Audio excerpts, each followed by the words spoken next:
Hey friends, if you wish to fix HWiNFO64 SYS driver not working after Windows update on Windows 11, then please watch this video. I will guide you through the resolutions.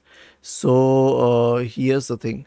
First of all, consider disabling memory integrity. So search for Windows security in the Windows search bar and then open Windows security. Go to the device security tab on the list on the left hand side. Select core isolation details in the right pane and make sure that memory integrity is off. Okay, now this is the interesting part. It is usually on by default, so we have to turn it off. The next solution will be to update the drivers.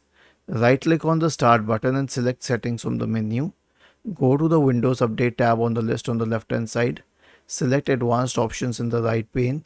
Now select optional updates and install all the optional updates. Then return to the Windows Update page and click on check for updates. The last solution will be an SFC scan. Search for command prompt in the Windows search bar and click on run as administrator. Type the command sfc /scan now and hit enter to invoke the SFC scan. Was this helpful? If yes, then please subscribe to the channel. If not, then let us know in the comment section of the video on how we could help you further. Thank you for watching this video and have a nice day.